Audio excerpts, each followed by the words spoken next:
The new DEATHADDER V3 Pro from Razer is an impressive mouse. It's non-ambidextrous, ergo, but now even lighter, and with Razer's latest technology, from switches to sensor to ultra-light construction. Seriously, this thing is super well built for its weight. But there is only one problem with this. It's not really a DEATHADDER, is it? But first, the good. Now, I really like this mouse. It's ergonomic, so it's super comfortable for my hand size, and it's clearly designed for palm grips, which is what I use most of the time these days. It leans to the right, and it has everything you expect from an ergonomic style gaming mouse. It's high performance, super enjoyable to use, and if it's the right shape for you, and the right price, it is quite expensive, then it's definitely a mouse you might want to check out. It even has rubber grips that come in the box, though this time they're not fixed to the mouse, they're optional if you don't want to add that additional weight or additional grip. But the thing is, if you like what the DEATHADDER name means, or was, then it definitely is not going to be a mouse that you are going to enjoy particularly. Before you come at me,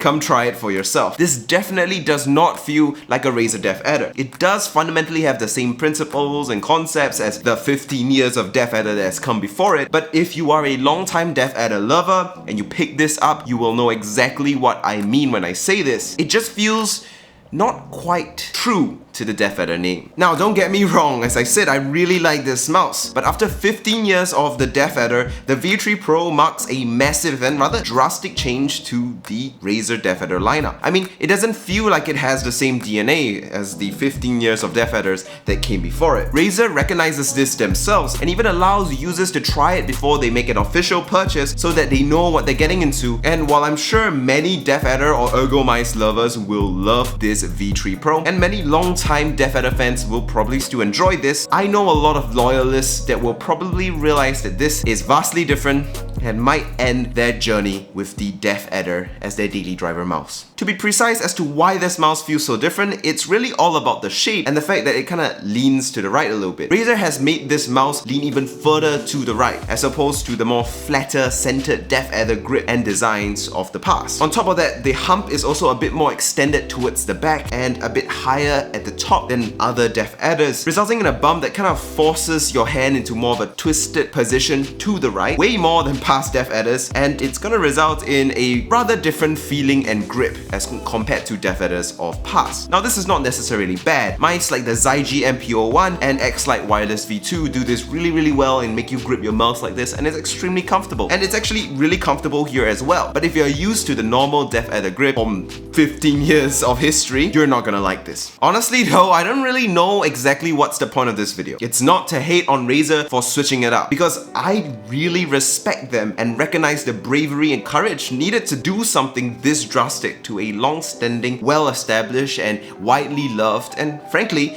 legendary formula. Honestly, this new change just leaves me feeling a little sad. And that's kind of the point of this video, to express that. Because to me, the DEATHADDER is an institution in the world of PC gaming. Launched in 2006 and having only seen slight gentle evolutions since then, it's become a recognizable, everlasting namesake featuring a gaming mouse with a shape that you could always rely on. More fancy, more intricate designs have existed since then, but the DEATHADDER was always a shape that I knew and loved and could personally fall back on. On a more personal front, I've always considered the DEATHADDER mouse a mouse that I've liked, and it's one of the first few gaming mice where I picked up and I really went, oh, so that's why they charge so much for a gaming product. Heck, the first video on this channel is about a Razer DEATHADDER. 6 years ago, it was a video about why you should save your money on the DEATHADDER Elite and just get a DEATHADDER Chroma instead. You can go check it out. Seriously, you can go and scroll and see. It's the first ever video on this channel. Anyway though, you get the point. I absolutely love the classic DEATHADDER shape, and because of that, my main concern is such a big change really necessary? I mean, I'm sure Razer knows what they're doing, and I'm sure it's the best for their business. They've already calculated it and figured it out. But from a nostalgic gamer perspective, I really did wish that they put this under another name, one less sacred and untouched and cherished as the Razer DeathAdder has been. Because what happens here with the V3 Pro being a DeathAdder is that an old reliable name no longer stays old and reliable. The DeathAdder no longer stays a unchanging pillar in the world of PC gaming, rather becoming another volatile name in the world of constant change and flux that changes with the trends and the winds of time. It no longer stands among the greats that have become classics that you can always turn to, like the QCK, which has become a legendary mousepad many rely on, or the entirety of Zoe's unupdated and probably never will be updated mouse lineup. It becomes a mouse just like any other mouse, one that switches around based on trends rather than sticking to its original classic idea. And because of that, it also kinda hurts the DeathAdder name in my opinion. Many gamers choose certain products because their peripherals are sacred, and hence they look for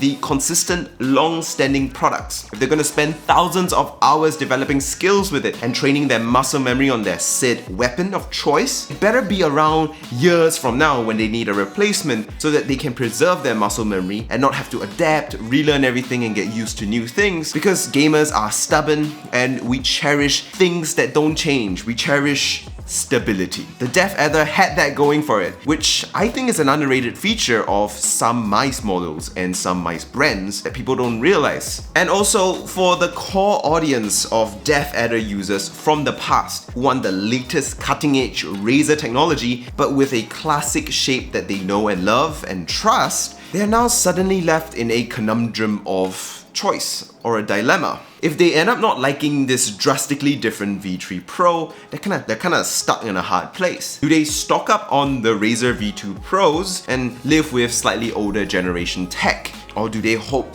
that Razer releases a DeathAdder V3 Pro Classic? Or do they look elsewhere for a similar style shape? Either way though, whether this was a good move for Razer, only time can tell. From a nostalgic standpoint, of course, I'm a little bit bummed, but having sentimentality over a product is kind of daft. Companies are cold machines that don't care about my existence after all. And the thing is, if it's a good product, I'm not gonna hate on it for being different. As I've said, I love this mouse and I think a lot of people should check it out if it's the right price and the right shape. It's just, well, the V3 Pro, if it really becomes what the core DeathAdder shape means, it does mark the death of a legendary, an iconic, a classic gaming mouse shape that has served us gamers nobly, loyally, and consistently for the last 15 years. And that does make me a little bit sad. And so, let's have a moment of silence for the classic DeathAdder shape. Time is heartless and change is inevitable. Us gamers should look to the future and see what it might bring us. And with Razer's latest fancy technologies in this mouse, there's a lot of positives and beautiful potential to be had.